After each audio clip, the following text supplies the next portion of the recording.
భారతంలో చిన్న కథలు. రచయిత ప్రయాగ రామకృష్ణ. తరువాతి భాగం. జీర్ణం జీర్ణం వాతాపి జీర్ణం. చాలా ఏళ్ల క్రితం మన దేశమంతా అరణ్యాలతో నిండి ఉండేది. ఒక చోట నుండి మరో చోటకి ప్రయాణం చేయడం అంటే చాలా కష్టంగా ఉండేది. ఎందుచేతనంటే ఆ అరణ్యాలు రాక్షసులకు, క్రూర జంతువులకు ఉనికి పట్టుగా ఉండేవి. దక్షిణ హిందూ దేశంలోని అడవుల్లో వాతాపి, ఇల్వలుడు అనే ఇద్దరు భయంకరులైన రాక్షసులు నివసిస్తూ ఉండేవారు. వాళ్ళిద్దరూ అన్నదమ్ములు. మనుష్యులను చంపి తింటూ ఉండేవారు. ఆ చంపి తినే పద్ధతి కూడా చాలా విచిత్రంగా ఉండేది.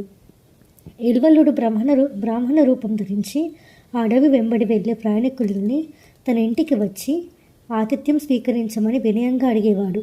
పాపం వాళ్ళు ఇల్వలుడి మాటలు నమ్మి అతని ఇంటికి వెళ్ళేవారు. వాళ్ళని స్నానం చేసి విశ్రాంతి తీసుకోమని చెప్పి వంట చేయడానికని ఇల్వలుడు వంటింట్లో దూరేవాడు. అక్కడ వాతాపిని చంపి ముక్కలు చేసి ఆ మాంసంతో వంటకాలు చేసేవాడు. వంట అయిపోయాక అతిథుల్ని పిలిచి స్వయంగా వడ్డించేవాడు. ఇల్వలుడు వడ్డించిన పదార్థాలన్నీ బాటసారులు సుష్టుగా తినేవారు. భోజనం పూర్తి చేసి వాళ్ళు పీట మీద నుంచి లేవబోయే సమయానికి ఇల్వలుడు వాళ్ళకు ముందు నిలబడి వాతాపి, ఓ వాతాపి రా, త్వరగా బయటికి రా అని పిలిచేవాడు. అతిథులు కడుపులో మాంసరూపంలో ఉన్న వాతాపి ఈ పిలుపు వినగానే మళ్ళీ ప్రాణం పోసుకొని వాళ్ళ పొట్టలు చీల్చుకొని బయటకు వచ్చేవాడు. పాపం అతిథులు పొట్ట పగిలి చనిపోయేవారు. అప్పుడు అన్నదమ్ముళ్ళిద్దరూ చనిపోయిన అతిథుల మాంసాన్ని లొట్టలేసుకుంటూ తినేవారు. చాలా కాలం వరకు ఈ మోసాన్ని ఎవరు కనిపెట్టలేకపోయారు. కొన్నాళ్ళకు ఈ రహస్యం బయటకు పొక్కింది. అప్పుడు అరణ్యాలలో ఉండే మునులంతా అగస్త్య మహర్షి దగ్గరకు వెళ్ళి జరిగిందంతా చెప్పారు. అగస్త్య మహర్షి గొప్ప పండితుడు, జ్ఞాని. చాలా మంత్రశక్తులు ఉండేవి ఆయనకు. మహాసముద్రాలను, పర్వతాలను కూడా శాసించగలిగేవాడు. అగస్త్యుడు వెంటనే ఇల్వలుడు వాతాపి అని ఉండే ప్రదేశానికి బయలుదేరాడు.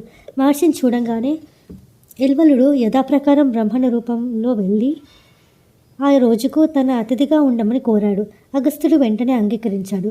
ఇల్వలుడు ఇల్లు చేరుకోగానే వినయంగా చేతులు కట్టుకొని, మహాత్మా, తమ స్నానం చేసి జపం చేసుకుంటూ ఉండండి, నేను క్షణంలో వంట చేస్తాను అన్నాడు. తర్వాత వంటింట్లోకి వెళ్ళి ఎప్పట్లాగానే వాతాపిని చంపి ఆ మాంసంతో వంటకాలు చేశాడు. తర్వాత ఇల్వలుడు మహర్షిని విందుకు పిలిచాడు. కొసిరి తను వండిన వంటకాలన్నీ వడ్డించాడు. తను ఏం తింటున్నది మహర్షికి తెలియకపోతే కదా. ఆనందంగా భోజనం చేసి ఎడం చేత్తో పొట్ట మీద రాసుకుంటూ మెల్లగా జీర్ణం జీర్ణం వాతాపి జీర్ణం అనుకున్నాడు. అది ఇల్వలుడికి వినపడలేదు. ఆయన చేయి కడుక్కోవడానికి లేచి నిలబడంగానే ఇల్వలుడు వాతాపి, ఓ వాతాపి, బయటికి రా అని గట్టిగా పిలిచాడు. కానీ ఎంతసేపటికి వాతాపి బయటికి రాలేదు. ఇల్వలుడికి భయం వేసింది.